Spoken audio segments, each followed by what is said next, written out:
Itu urusan Allah. Itu alamatnya apa? Itu nggak penting, yang penting golek ridhanya Allah. Nggak menarik figur-figur seperti itu wali. Sudah saya teruskan supaya clear ya masa Maulidur Rasul Shallallahu Alaihi Wasallam. Itu kita tidak punya data kecuali dari ahli kitab. Yahudi lebih ngeri lagi. Yahudi itu punya kriteria syaratnya Nabi harus min dzurriyyati Ibrahim. Ya makanya kitab yang paling disenangi Mbah Mun itu berjanji. Syaratnya Nabi harus min dzurriyyati Ibrahim. Lalu Muhammad itu siapa? Kok tahu-tahu Nabi? Dia itu orang Arab itu jahiliyah, wongnya goblok-goblok. Wah, akhirnya terus jadi polemik ilmiah kan. Akhirnya Nabi memaklumatkan diri kalau beliau min dzurriyyati Ibrahim, dibuktikan Ibrahim pernah singgah di Mekah, yaitu fihi ayatum bayyinatum maqamu Ibrahim. Bahwa Ibrahim pernah hidup di Mekah ada buktinya, yaitu ada bekas kaki di dekat Ka'bah. Akhirnya Ibrahim meninggalkan Ismail. Ismail kecil kekurangan air, Hajar lari-lari nyari air 7 kali. Akhirnya jadi sa'i bena Safa wal. Ada sekian bukti kalau Ismail itu hidup di Mekah, menikah sama suku Jurhum. Akhirnya orang Yahudi mulai ngeper. Loh iya, Muhammad pantas jadi nabi. Ternyata orang Mekah turunan Ibrahim alaihis. Itu andekan orang Yahudi yang tidak komen, itu juga gak dilacak nasabnya Nabi. Gara-gara orang Yahudi komen, Nabi itu harus turunan Ibrahim. Kamu asal-usulnya gimana? Akhirnya Allah sendiri yang menjawab bahwa Nabi lahir dari Ibrahim. Padahal Ibrahim itu orang Palestina. Logikanya gimana? Ternyata Ibrahim pernah singgah di Mekah. Ada bekas kakinya, ada ritualnya yaitu lari bena Safa wal Marwah, menceritakan wal Marwah menceritakan apa? Ibrahim ketika nyari apa? Siti Hajar ketika nyari apa? Itu disebut fihi ayatum bayyinatum maqamu Ibrahim. Maka berjanji itu kitab yang masalah madaih itu bagus secara tarik. Jadi kitab madaih itu beda-beda. Ada yang kayak Habib Ali. Habib Ali itu lebih ke isek itu berontok. Jika saya suka baca Simtud Duror itu kalau pas isek, pas berontok. Berontok itu ya pas kangen Nabi, biasanya saya wudu terus baca Simtud Duror itu pas isek. Tapi kalau saya ingin baca sejarah suka berjanji. Kalau Habib Ali jelas isek. Yang duriannya sekarang di Solo termasuk Habib Muhammad bin Husain bin Anis bin Alwi bin Ali yang punya Simtud Duror. Jika kalau beliau baca sholawat ya sholatan yattasulu biha ruhul musalli alaihi bi fayam basitu fi qalbi siru nuri ta'aluki bi wa hubbi fayuktabu biha bi inayatillahi nabu fi hisbi. Kalau berjanji enggak, dia tahu problem utama Nabi itu nasabnya, karena beliau orang Quraisy, orang jahiliyah yang dikira enggak punya darahnya Nabi Ibrahim. Maka beliau pertama ngarang diantaranya wa ba'du fa'akul huwa Muhammad bin Abdullah bin Abdul Muttalib wasmuhu Syaibatul Hamdi Khumitat Khisalusaniyah. Saya pastikan Muhammad cucunya Abdul Muttalib. Dia yang punya pintu yang mau masuk ke Ka'bah, namanya Babu Bani Syaibah. Itu nama lain dari Abdul Muttalib. Terus diteruskan Abdul Muttalib bin Hasyim terus sampai wa adnanu bila raibin itadawil ulumin nasabiyah ila dhabihi Ismail nisbatuhu wa muntah. Karena berjanji ingin ngomong, ingin memaklumatkan ini Muhammad. Kamu kira orang mana? Beliau adalah turunan Ibrahim. Kayak apa alimnya yang ngarang berjanji? Ya, saya berkali-kali ngomong di mana-mana. Lah berjanji itu nasibnya kurang baik. Dibaca bahasa Arab, yang baca nggak paham, yang dengar nggak paham. Akhirnya kubu sebelah dianggap baca mantra. Nah, terus dihukumi bid'ah kan? Coba kalau itu ditulis bahasa Indonesia. Nasab Muhammad, dia punya bapak Abdullah, punya mbah Abdul Muttalib gini-gini. Paling kubu sebelah tidak akan bilang bid'ah, mesti ngomong ini buku sejarah. Jadi gara-gara bawa bahasa Arab, sing maca ora paham, sing nyenggaki ora paham, terus koyok mantra. Sing kritik yo luwih ora paham. Sudah akhirnya. Jadi berjanji itu bela-belain Nabi itu yang dilihat sisi nasab. Makanya beliau ngendikan wa'adnanu bila raibin intadawil ulumin nasabiyah ila dhabihi Ismaila nisbatuhu wa muntah. Itu juga orang Yahudi. Akhirnya orang Yahudi banyak yang iman. Ternyata Muhammad itu tidak orang lain. Sampai mereka bilang Muhammad minal asbab. Muhammad itu tidak lain saudara kita. Akhirnya orang Yahudi banyak yang iman. Jadi pertama Nabi jadi Nabi itu yang tahu ya orang Yahudi dan orang Nasrani, karena mereka pasti punya sisa-sisa kitab samawi.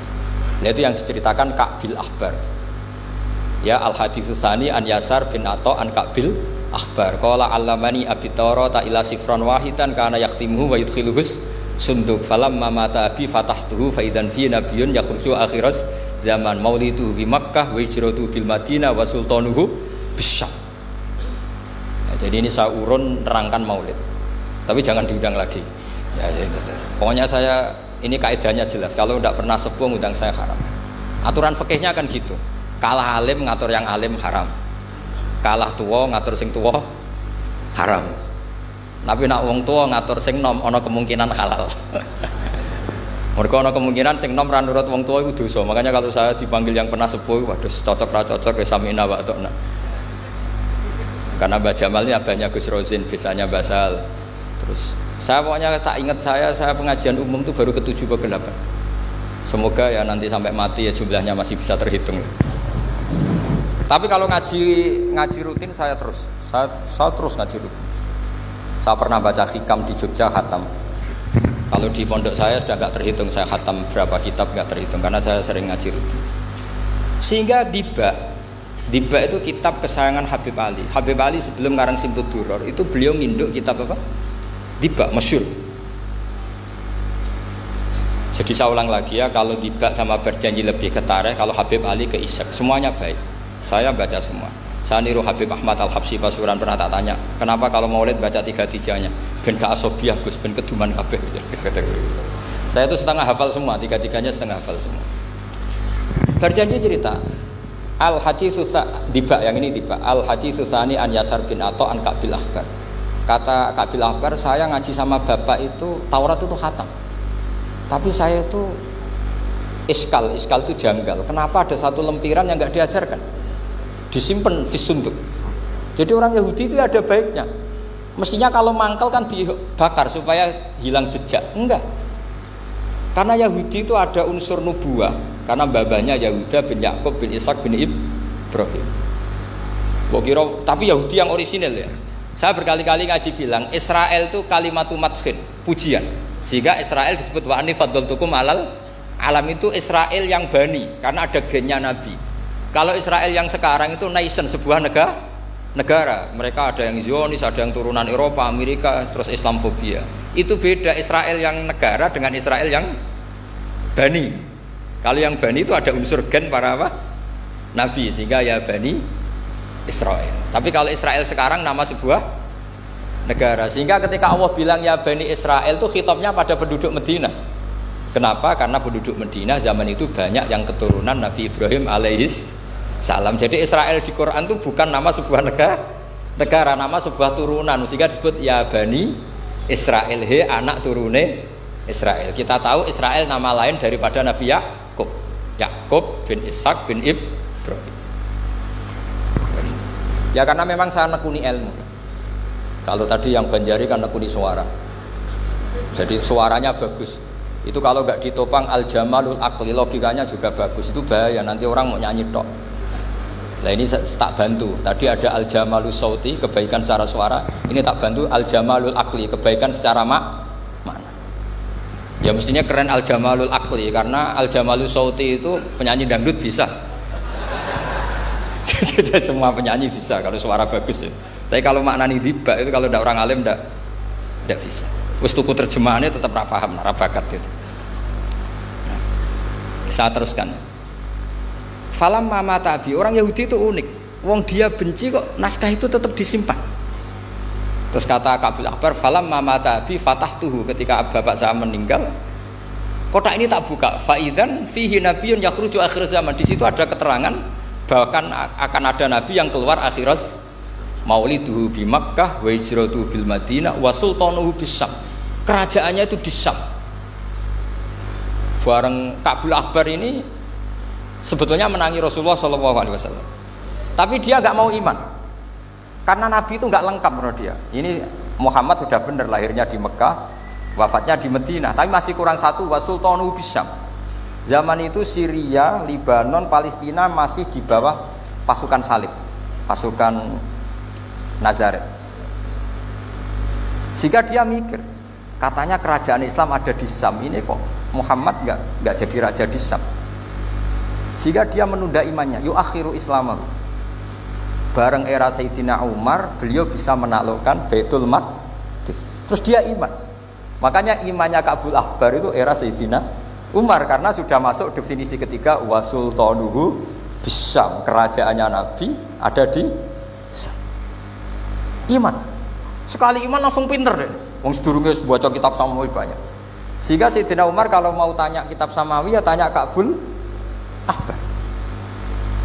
Karena beliau itu Nabi sudah benar maulidu di Makkah, wa hijratu bil Madinah, wa sultanuhu bisyam. Rasulullah ketika wafat atau intaqala ila rafiqil ala itu belum menangi Islam menaklukkan mana Palestina. Tapi Nabi itu kasef. Nabi itu nak kasef itu ya lucu. Makanya kalau ada kiai lucu itu ya anggapnya niru Nabi. Nabi itu lucu. Ada sahabat itu gak pati ganteng, pendek gak pati ganteng, namanya Surakoh. Itu digojlok sama Nabi. Surakoh, bagaimana kalau kamu suatu saat itu pakai tas itu apa? Mahkotanya Raja Syam, Raja Kaisar. Ya Surakoh ya dianggap Nabi guyon gitu aja. Nabi guyon aja itu. Singkat cerita, suatu saat Umar itu mengalahkan kerajaan itu, Kaisar itu dikalahkan Umar. Saking takutnya lari, mahkotanya itu jatuh disaksikan Surakoh. Terus ingat, dulu Nabi pernah ngendikan itu disuruh pakai saya. Akhirnya sama Surakoh dipakai. Ya tetap orang ganteng, orang ganteng. Itu. Padahal sudah pakai mahkota Kaisar. Barang setelah dipakai, kata Umar, ikhla'ha. Itu dicopot, mau saya pakai untuk Baitul Muslimin, untuk Baitul Mal. Kata Surakoh, bukankah Nabi ngendikan kalau ini yang pakai saya? Jawabnya Umar, innama yaqulu Rasulullah litalbisaha walam yaqul litamlikaha. Kata Nabi hanya ngendikan kamu disuruh pakai tapi tidak disuruh memiliki. Kayak apa Rasulullah kasefnya? Itu kata orang-orang yang pernah ke Turki. Saya belum pernah ke Turki, tapi saya hafal hadis sahih ini. Itu ditulis di masjid Turki itu, la taftahunnal Konstantinia. Kamu akan bisa mengalahkan pasukan Konstantinopel. Itu dikalahkan setelah 1000 sekian tahun dari wafatnya Nabi. Kayak apa kasefnya Nabi? Karena Nabi wa ma yantiqu anil hawa in huwa illa wahyu. Coba kalau Nabi kayak pengamat, ngomong apa yang kira-kira terjadi? Mau itu kan mesti keliru semua karena berdasar akal. Tapi kalau Nabi berdasar apa? Kasef. Kasef itu satu kenyataan yang dipertontonkan Allah Subhanahu wa taala. Terus kedua, alamat Nabi itu pakai sandi. Sandi itu sesuatu yang enggak jelas tapi menjadi jelas bagi ahlinya. Saya ulang lagi, sandi itu kayak sandi di militer itu. Atau sandi di KPK itu ada sandinya. Sandi itu ya kata sandi. Saya pernah diceritani Pak Busro Muqaddas ketika ketua KPK itu lucu. Wah, sandinya koruptor saya tambah kacau Pak. Itu kalau bilang uang itu kalau yang kemarin rame kan apel Amerika sama apel Malang. Kalau apel Amerika berarti US apa? Dolar, kalau apel Malang berarti apa? Rupiah. Setelah KPK tahu sandinya diganti Ustadz. Jadi koruptor kalau mau korupsi ini pun temannya. Loh ini Ustadznya sudah siap loh, kamu gak ikut pengajian. Itu sempat penyadap KPK itu gak mau ngecek. Masa orang pengajian dicek? Ternyata ya gak ada acara pengajian. Ustadz tuh maknanya uang. Koruptor saking ngerti itu disadap KPK itu sandinya gimana? Datang nggak ke sini, ini ustadznya sudah siap, ini ada pengajian. Hampir KPK itu nggak ngecek karena pengajian, ustadznya sudah siap. Setelah digerebek ternyata ustadz tuh sandi dari makna apa? Uang, gak kurang ajar gitu, itu ustadz katanya. Jadi kalau di sini ditangkap KPK berapa ustadz ini sudah? Ada Habibnya lagi, ada Habib Muhammad ini. Nah, Salman Al Farisi itu pemikir, dia orang Persia. Di mana-mana orang Persia itu pemikir. Persia itu kalau sekarang ikut Iran. Itu dia ngaji lama sekali sama pendeta-pendeta itu. Kebetulan dia punya pendeta yang belum muharraf atau belum muharraf. Kalau muharraf orangnya, kalau muharraf itu kitabnya atau bukunya. Setiap dia ngaji sama pendeta dikasih tahu. Terus kecewa beberapa kali, walhasil ketemu pendeta yang benar. Sudah, kamu tidak usah ngaji sama saya. Kamu datang saja ke Yasrib, ke Madinah sana, ke Yasrib. Di situ Nabi akhir zaman sekarang sudah ada. Kata. Ini yang ngomong pendeta. Ya.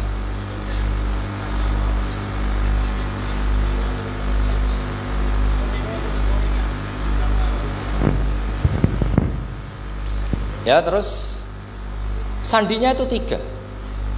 Itu aneh semua sandi. Sandinya pertama layak balus sodaqah. Lalu saya tahu kalau itu Nabi gimana. Pas itu posisi di Babylon. Babylon itu sekarang ikut Irak. Babylon itu ikut Irak. Dia orang Persia, kira-kira sekarang Iran. Terus dia kerja di Babylon, kalau sekarang ikut Irak. Makanya ada yang cerita Nabi Ibrahim itu orang Babylon, berarti orang mana? Irak. Kemudian pindah ke Syam, kemudian sempat hidup di mana? Makkah. Akhirnya datang. Beliau di Babylon diceritain. Terus beliau miskin. Terus ada kafilah dari Yasrib, dia bilang saya siap jadi budak Anda asal saya dibawa ke Yasrib. Akhirnya Salman jadi budak. Jadi budak, dia di Yasrib jadi budak. Demi penelitian itu dia jadi budak. Padahal dia orang pinter sekali, namanya Salman Al-Farisi. Setelah jadi budak, dia di Yasrib. Suatu saat dia kerja dapat ujroh. Ujroh itu upah. Datang ke Rasulullah. Ya Muhammad, manggilnya masih jangkar. Ya Muhammad, saya punya banyak uang. Kamu kan punya sahabat banyak, punya santri banyak. Ini tak sedekahkan ke kamu. Apa kata Nabi? Sahabat dipanggil semua. Halumu ilayya, ayo kesini, ini makan, ini ada sedekah. Terus kata Salman kenangannya walam ya'khud min hasya'an. Bahkan sebagian riwayat mengatakan falam yamussa. Nabi nyentuh saja enggak mau. Karena diistilahkan sedekah. Terus kata Salman hadhihi wahidah, ini satu alamat. Itu sandi. Enggak ada yang tahu kecuali ahli kitab. Setelah seminggu, 2 minggu dapat uang lagi. Ya Muhammad, hadhihi hadiyatun laka, ini hadiah untuk kamu. Nabi langsung ikut dahar. Hadihi sintan, ini 2. Kalau logika kita pakai pengamat, bedanya apa? Sedekah ya dapat, hadiah ya dapat. Kan nggak ada bedanya sama sekali. Ternyata itu sandi.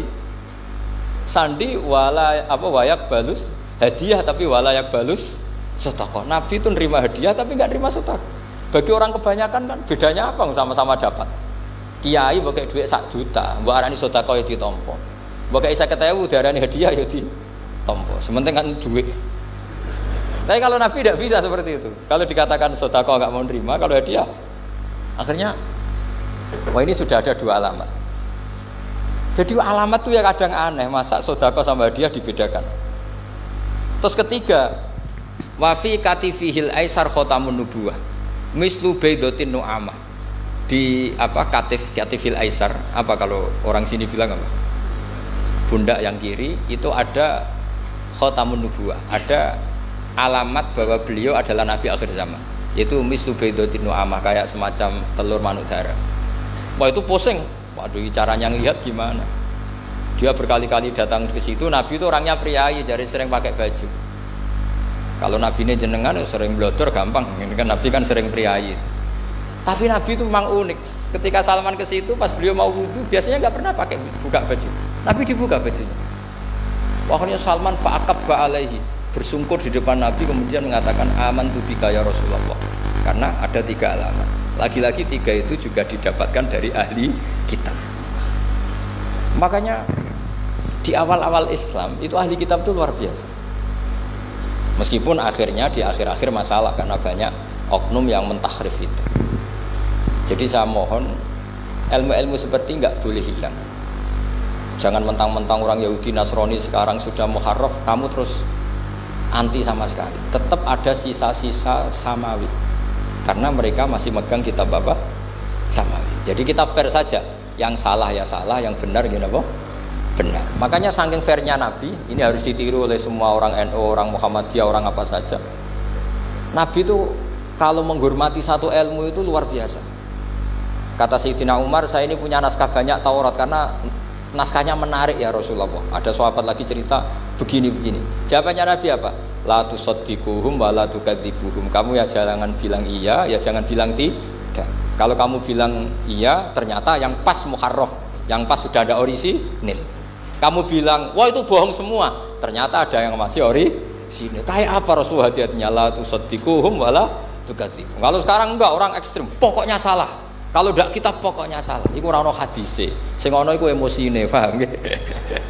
Jadi Nabi itu fair, kalau sesuatu enggak mesti ya la tusaddiquhum wala tukadzibuhum. Kamu ya jangan bilang iya, ya jangan bilang Tidak. Wa qulu amanna billah wa ma unzila ilaina. Jadi ini kebanggaan kita terhadap Rasulullah Shallallahu Alaihi Wasallam. Terus persinggungan Nabi dengan Yahudi Nasrani itu unik. Terus diantara lagi yang ditulis itu wasallal kiblaten, dan Nabi pernah sholat di dua kiblat. Ternyata betul. Kita tahu Nabi sholat di Ka'bah, ketika di Madinah diminta sama Allah disuruh sholat ke Baitul Maqdis, dan itu kiblatu Anbiya.